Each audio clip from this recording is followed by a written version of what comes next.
16 ફેબ્રુઆરીથી શરૂ થયેલું આ સેશન 25 ફેબ્રુઆરી આજે પૂર્ણ થયું છે. સતત દરમિયાન 23 દિવસમાં કુલ 26 બેઠકો મળી છે. માનનીય મુખ્યમંત્રી ભૂપેન્દ્રભાઈના નેતૃત્વમાં અને હર્ષભાઈના સહયોગ અને નેતૃત્વમાં ચાલતી ભારતીય જનતા પાર્ટીના સરકારમાં માનનીય નાણામંત્રી કનુભાઈ દેસાઈએ 18 ફેબ્રુઆરીના રોજ 4,08,053 કરોડનું વિક્રમી અંદાજપત્ર એ વિધાનસભામાં પ્રસ્તુત થયું હતું.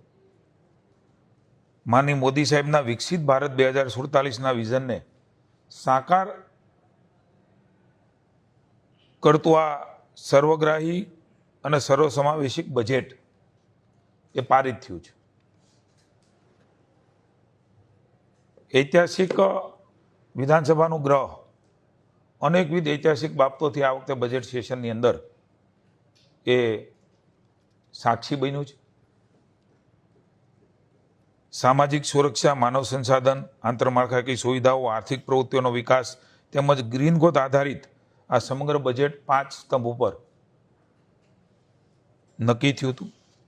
મુખ્ય ધ્યેય આપણે સૌ જાણીએ છીએ કે નાગરિકોની સુખાકારીમાં વધારો થાય, રાજ્યના આર્થિક સામાજિક વિકાસને નવા શિખરો પર લઈ જનાર આ બજેટ એ રાજ્યની જનતા માટે બની રહેવાનું છે.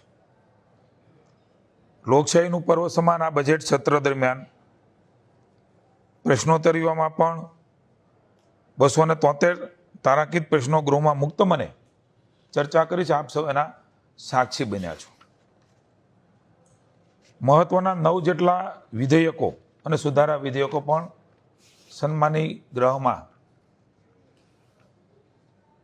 એ લાવવામાં આવ્યા અને પસાર પણ થયા છે.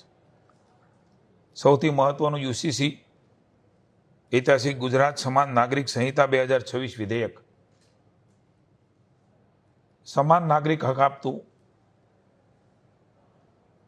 1952થી એક વિચાર દેશમાં રજૂ થયો અને આજે મને એવું લાગે છે કે નવો ઇતિહાસ એ ગુજરાત વિધાનસભાએ રચ્યો અને યુસીસીનું બિલ જનતાના ભાવનાનું બિલ છે. માનનીય મુખ્યમંત્રી ભૂપેન્દ્રભાઈએ આ બિલ નથી મૂક્યું, જનતાની ભાવનાનું દિલ મૂક્યું છે. ત્યારે જ ન્યૂઝરૂમ ગુજરાતની યુટ્યુબ ચેનલને સબસ્ક્રાઇબ કરો અને ઇન્સ્ટાગ્રામ અને ફેસબુક પર ફોલો કરો. અપડેટ રહો, સત્યની સાથે રહો.